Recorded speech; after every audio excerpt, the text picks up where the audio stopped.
रेडबर्न, Kansas के एक दूरदराज इलाके में हार्डी के घर में काइल और उसकी पत्नी टोरी बिस्तर पर लेटे हुए थे। काइल की बहुत इच्छा थी कि इस बार वे बच्चा पैदा करें, लेकिन टोरी उम्मीद और इंतजार से थक चुकी थी। वह बस अपनी जिंदगी जीना चाहती थी और अपने पति के साथ खुश रहना चाहती थी। अचानक टोरी को एक अजीब सा झटका लगा, जमीन हिली। वह उठकर देखने लगी कि क्या हो रहा है। एक पल को सब शांत हुआ, फिर एक जोरदार धमाके से पूरा घर हिल गया। दोनों ने खिड़की से बाहर देखा और दूर से आती एक तेज लाल रोशनी देखी। इस घटना के बाद भगवान ने काइल और टोरी को एक बच्चा दिया, जिसका नाम उन्होंने ब्रैंडन रखा। 10 साल बीत गए और अब टोरी ब्रैंडन के कमरे में उसे स्कूल के लिए तैयार करने गई, लेकिन कमरा बिल्कुल खाली था। वे अक्सर छुपन छुपाई खेलते थे, इसलिए टोरी ने सीटी बजाई ताकि उसे इशारा मिले कि वह कहाँ है। ब्रैंडन ने सीटी बजाकर जवाब दिया, मानो उसे चिढ़ा रहा हो कि वह उससे बहुत दूर है। ब्रैंडन की आवाज टोरी को घर के पीछे बने शेड ओरिबा तक ले गई। वह धीरे से घास के ढेर में ढूंढने लगी, लेकिन वह नहीं मिला। अचानक ब्रैंडन एकदम सामने कूदा और अपनी शरारत पर हंसने लगा। टोरी ने उसे प्यार से गले लगाया और कहा, तुम हमेशा मेरे बेटे और मेरे प्यारे बने रहोगे। काइल यह सब पीछे से देख रहा था और उसने ब्रैंडन को शेड के नियमों के बारे में चेताया, क्योंकि वह उसके लिए बहुत डरा हुआ था। स्कूल में टीचर ने ब्रैंडन से मधुमक्खियों और ततैयों के बारे में पूछा। ब्रैंडन ने पूरे आत्मविश्वास से जवाब दिया कि मधुमक्खियों का काम परागन है, लेकिन ततैया शिकारी होती है। फिर उसने एक अजीब जानकारी देते हुए कहा कि ततैयों की एक प्रजाति ने अपना घोंसला खुद बनाने की क्षमता खो दी है, इसलिए वे दूसरी प्रजातियों को अपने बच्चे पालने के लिए बड़ा करती है। उसके सहपाठी रॉयस ने उसकी और उसके ज्ञान की हंसी उड़ाई। पूरी क्लास उस पर हंसी, सिवाय एक लड़की के जिसका नाम कैटलिन था। वह उसके पास गई और बोली, तुम्हारे जैसे असाधारण लोग ही दुनिया पर राज करेंगे। दोनों ने एक दूसरे को देखा और मुस्कुरा दिए। उस रात टोरी ब्रैंडन की सुध ले रही थी और पेंटिंग कर रही थी।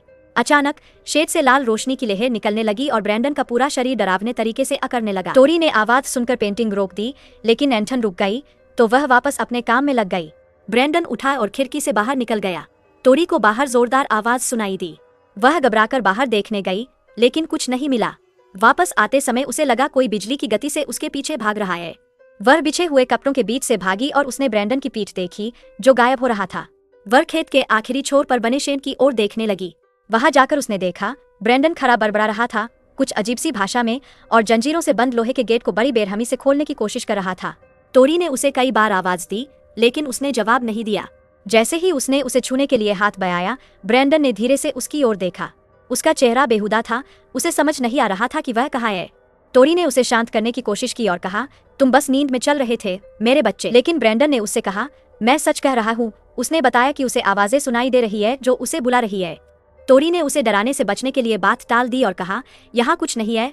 वह उसे वापस उसके बिस्तर पर ले गई। जब काइल उनकी सुध लेने आया, तो टोरी ने उससे शेड वाली घटना छुपा ली और कहा कि ब्रैंडन बस नींद में चल रहा था। अगले दिन काइल ने ब्रैंडन को बताया कि जब उन्होंने उसे गोद लिया था, तो शुरुआत में वह उसके साथ बहुत परेशान हुआ करता था। जब टोरी उसे अकेला छोड़कर जाती थी, तो काइल बिल्कुल परेशान हो जाता था। उसे समझ नहीं आता था कि क्या करे।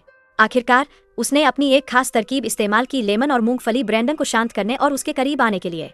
दोनों साथ में बैठकर खाने लगे और हंसने लगे। फिर काइल उसे छोड़कर घास काटने चला गया, लेकिन घास काटने की मशीन अचानक बंद हो गई। ब्रैंडन को बहुत गुस्सा आया। उसने अचानक मशीन को पकड़ा और ऐसे दूर फेंक दिया जैसे वह कोई पर हो। ब्रैंडन हैरान होकर अपने हाथों को देखने लगा। उसे अपनी इस नई ताकत पर यकीन नहीं हो रहा था। उसने घास काटने वाली मशीन की ओर देखा।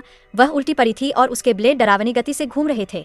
अचानक उसे कानों में फुसफुसाहट सुनाई दी, मानो कोई उसे सम्मोहित करके चलती मशीन के अंदर हाथ डालने के लिए कह रहा हो।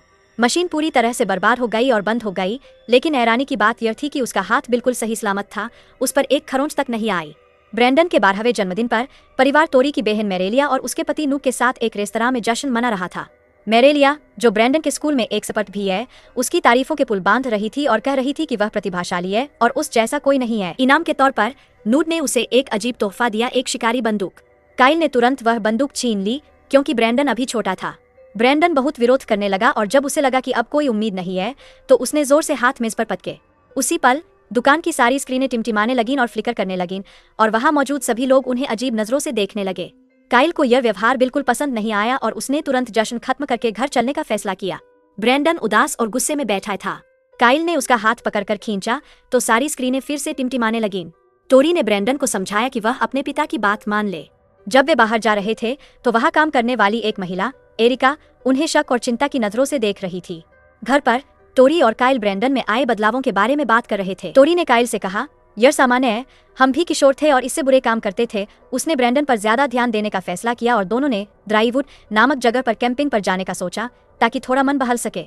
सामान पैक करते समय टोरी ने ब्रैंडन से उसकी जैकेट के बारे में पूछा, लेकिन उसने पूरी तरह से अनसुना कर दिया, जैसे उसने सुना ही न हो, और नाश्ता करने लगा। काइल अंदर गया तो उसने एक अजीब नजारा देखा। ब्रैंडन लोहे के कांटे को अपने दांतों से काट रहा था। काइल ने झट से उसके मुंह से कांटा छीन लिया। ब्रैंडन को होश आया, मानो वह सपने में था, और उसे हैरानी हो रही थी कि कांटा उसके हाथ में इस तरह मुड़ा कैसे। तभी टोरी अंदर आई और उसे जैकेट देने लगी, तो उसने बिस्तर के नीचे छिपाई गई कुछ तस्वीरें देख लीं। उसने वे काइल को दिखाई।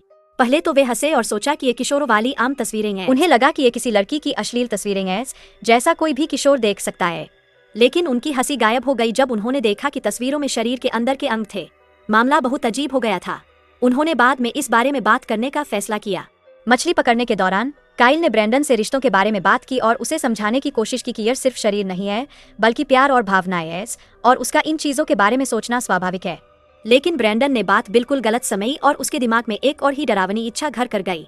काइल ने बात जल्दी से वही खत्म कर दी, क्योंकि स्थिति बहुत अजीब हो गई थी। उधर कैटलिन के घर वह डर के मारे उठी। उसे संगीत की आवाज सुनाई दी। उसने देखा कि उसका लैपटॉप अपने आप चल रहा है। उसने उसे बंद करके वापस सो गई। संगीत फिर से शुरू हो गया। वह बहुत डर गई। उसे फिर से बंद किया और उस पर किताबें रख दी। उसे लगा जैसे कोई उसके सिरहाने खड़ा है। उसने खिड़की की ओर देखा। वह कांपते हुए अपनी माँ एरिका को फोन करती है। एरिका तुरंत कमरे में आती है। कैटलिन चिल्लाते हुए खिड़की की ओर इशारा करती है और कहती है, वहाँ कोई है। एरिका चारों ओर देखती है, लेकिन उसे कोई नहीं मिलता। जब उसे पता चलता है कि वहाँ खिड़की के पास ब्रैंडन ब्रायर खड़ा था, तो उसका खून खौल उठता है। उसी समय टोरी जंगल में ब्रैंडन को ढूंढ रही होती है, बहुत डरी हुई। अचानक ब्रैंडन उसके पीछे से प्रकट होता है और कहता है, मैं बस नहा रहा था। टोरी मैरेलिया के पास जाती है और उसे रेस्तरां में हुई घटना के बारे में बताती है।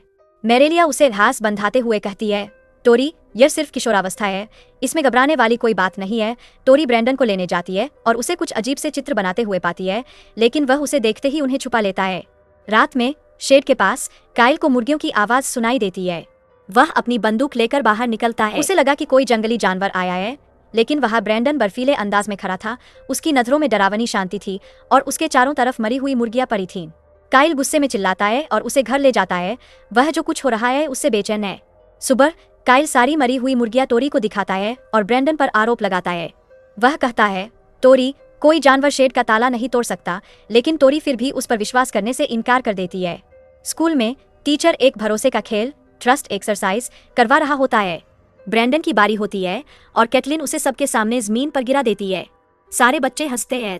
कैटलिन उससे कहती है, तुम विकृत हो, और जब तक टीचर उसे फेल करने की धमकी नहीं देता, तब तक वह उसे उठने में मदद करने से मना कर देती है।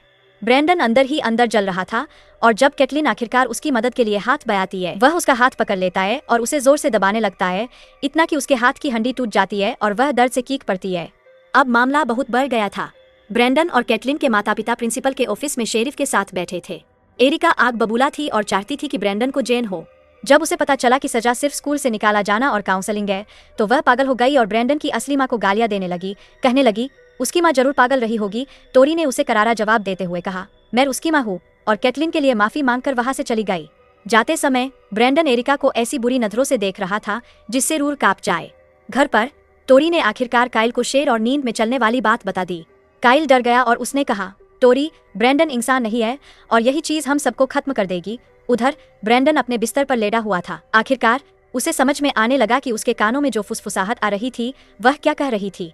वह बारिश में बाहर निकल गया और शेड की तरफ भागा। उसी समय टोरी भी उसके बारे में सच्चाई जानने के लिए कोई दस्तावेज ढूंढ रही थी। उसने खिड़की से लाल रोशनी देखी और वह भी शेड की ओर भागी। वहां पहुंचकर उसने देखा ब्रैंडन लाल रोशनी के ऊपर हवा में उड़ रहा था। वह डर के मारे अवाक रह गई। उसने उसे पकड़ने की कोशिश की, लेकिन वह गिर गया और वहां छिपे हुए अंतरिक्ष यान से कटकर घायल हो गया। ब्रैंडन को यह देखकर हैरानी हुई कि वह घायल हो गया और उसने पूछा, मैं आखिर हूँ कौन? टोरी ने उसे सब कुछ बताने का फैसला किया कि वे उसे इसी यान के अंदर पाया था। ब्रैंडन को यह जानकर बहुत गुस्सा आया कि उन्होंने इतने सालों तक उससे यह बात छुपाई। वह बाहर भाग गया और अब उसे आखिरकार फुसफुसाहट का मतलब समझ में आ गया था। दुनिया पर कब्जा कर लो, उसने ऐसी चीख मारी कि पूरा इलाका हिल गया और उसकी आंखें चमकीली लाल हो गईं।